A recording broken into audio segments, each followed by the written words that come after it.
ഒരുപാട് സന്തോഷമുണ്ട്. ഇത് ജനാധിപത്യത്തിന്റെ വിജയമാണ്, ബാബാ സാഹേബ് അംബേദ്കറിന്റെ വിജയമാണ്. ഈ സമര വിജയം മുന്നോട്ടുള്ള കഴിഞ്ഞ 12 വർഷം ഒരു ഭയത്തിന്റെ നിഴലിലായിരുന്നു ഇന്ത്യ. അതിനെ മറികടക്കാൻ കഴിഞ്ഞെന്നൊക്കെയാണ് പൊതുവെ വിദ്യാർത്ഥികളും യുവജനങ്ങളും വിലയിരുത്തുന്നത്. നമുക്കൊരു പരിധിവരെ നമുക്ക് അങ്ങനെ വിശ്വസിക്കാം. കാരണം ഈ 12 വർഷക്കാലത്തിൽ നമ്മൾ ഒരുപാട് സമരമുഖങ്ങൾ നമ്മൾ കണ്ടിട്ടുള്ളതാണ്.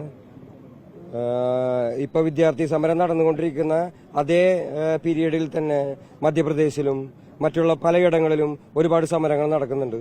അപ്പോൾ സമരങ്ങളുടെ ഒരു വലിയ അനീതികളുടെ ഒരു 12 വർഷമാണ് നടന്നുകൊണ്ടിരിക്കുന്നത്. ഈ അനീതി കാലഘട്ടത്തിൽ നമുക്ക് ഭാവിയിലേക്ക് ഒരു ഹോപ്പ് തരുന്ന രീതിയിലുള്ള ഒരു സമര വിജയമാണ് ഇപ്പോൾ നമുക്ക് നടന്നിരിക്കുന്നത്. ഇത് ഒന്നിന്റെയും അവസാനമല്ല, ഇത് തുടക്കം മാത്രമാണ്.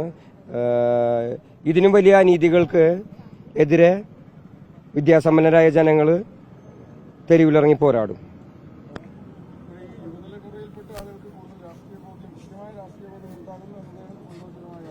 തീർച്ചയായിട്ടും ഈ അടുത്ത കാലഘട്ടങ്ങളിലായിട്ട് ഒരുപാട് മുതിർന്ന രാഷ്ട്രീയ നേതാക്കളും സാമൂഹിക പ്രവർത്തകരും കുറ്റപ്പെടുത്തുന്നതായിട്ടുള്ളൊരു കാര്യമുണ്ട്.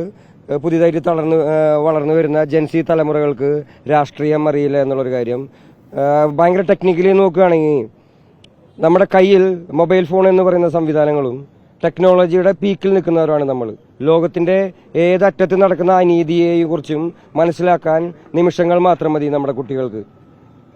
അപ്പോൾ അതുകൊണ്ട് പഴയ കാലത്തെ പോലെയല്ല, ഇപ്പോഴത്തെ കുട്ടികൾ കൂടുതൽ പൊളിറ്റിക്കലി അറിവുള്ളവർ തന്നെയാണ്.